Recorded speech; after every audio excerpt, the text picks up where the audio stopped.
WhatsApp guys, तो आ चुका है आप लोगों का विषय सामाजिक विज्ञान का एकदम सैंपल पेपर। मैं गारंटीज ले सकता हूँ इसमें से 60% जो है आप लोगों का, मैं कह रहा हूँ 60% जो है आप लोगों का इसी से आने वाला है। ठीक है, तो अपने निर्देश और जो ये इंपॉर्टेंट रहते हैं इनको पढ़ लेते हैं पहले।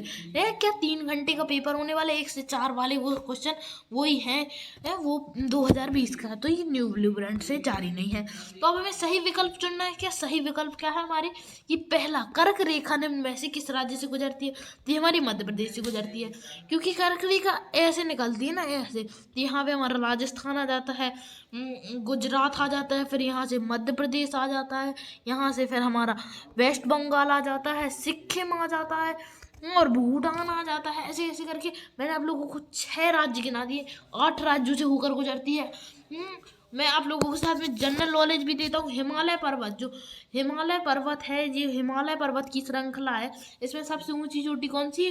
वो है माउंट एवरेस्ट, और कंचनजंगा दूसरे नंबर पे है, जो इंडिया की सबसे ऊंची चोटी है।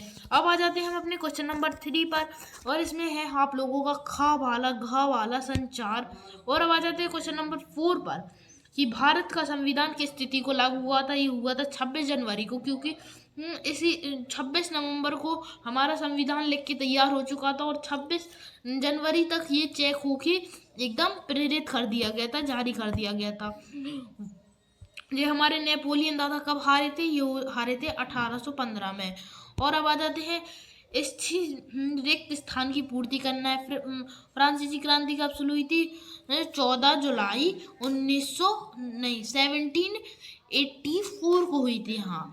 हाँ, तो फिर अब आ जाते हैं भारतीय संविधान का निर्माण डॉक्टर भीमराव अम्बेडकर ने। नेल्सन मंडेला थे दक्षिण अफ्रीका के। और भारत में हरित क्रांति कौन लाए थे? MA वो कौन थे यार? आप कमेंट में बताइए, आप लोग मुझे कमेंट में बताइए, इसका सॉल्यूशन मैं ला रहा हूँ। करीबन मेरे पूरे 18 क्वेश्चन तक सॉल्यूशन बन चुका है। नर्मदा नदी का उद्गम स्थल था अमरकंटक, मुझे इसलिए पता है, इसलिए। और ये मैं क्वेश्चन पेपर डाल रहा हूँ, ये सही जोड़ियाँ हैं आप लोगों की, आप लोग देख सकते हैं, ये सही जोड़ियां हैं। अब आ जाते हैं सत्य पर, ये दास प्रथा क्या है और रूसी क्रांति क्या है? गृह युद्ध से क्या तात्पर्य है? लोकतंत्र की परिभाषा कीजिए। और ये आप लोगों की 10वें वाले क्वेश्चन में फ्रांसीसी क्रांति की शुरुआत किन किन परिस्थितियों में हुई थी, हमें इसका बताना है, और निम्नलिखित में से अंतर हमें स्पष्ट करने हैं। तो अभी आप लोगों के क्वेश्चन यहाँ तक चल रहे हैं, यहाँ तक आप लोगों के क्वेश्चन सही थे, पर यहाँ से आप लोगों को, यहाँ पे आप लोगों को 100 शब्द में तो लिखने ही लिखने हैं, वरना टीचर आपको दो ही नंबर देगा। अगर आप लोग 100 शब्द से नीचे लिखते हो, 100 शब्द निर्धारित हैं, आप लोगों को 100 शब्द लिखना है। मैंने 100 ही शब्द में आप लोगों के लिए सॉल्यूशन बनाया। मैं बता देता हूँ आप लोगों का सॉल्यूशन। भारतीय संविधान का प्रारूप के प्रमुख बिंदुओं का वर्णन करना इधर तक हो चुका है। अब आ जाते हैं 19 वाले क्वेश्चन में, निर्वाचन। आप लोग इधर वाले क्वेश्चन देख लीजिए। भारत के मौलिक अधिकार, भारत के उत्तरी मैदानों का वर्णन कीजिए। हमें 18वीं सदी को फ्रांसीसी क्रांति, फिर दादा अपना 18वां क्वेश्चन, फिर निर्वाचन उपयोग के प्रमुख कार्य क्या है, बेरोजगारी क्या है, ये, और नेपोलियन का उद्गम कैसे हुआ था हिंद महासागर में।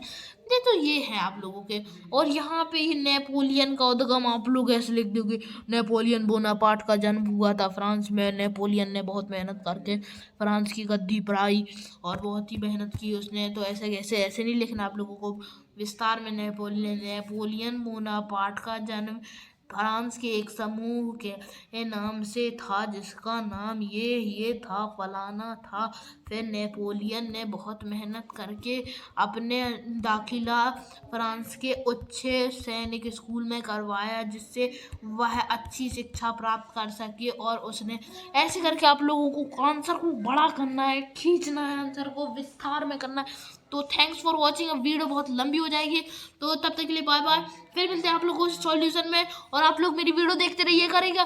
मैंने सब कुछ डाल रखा है, पूरी PDF की। आप लोगों को चाहिए तो टेलीग्राम पे ज्वाइन कर लेना। और थैंक्स फॉर वॉचिंग। फिर मिलते हैं आप लोगों से नेक्स्ट वीडियो में।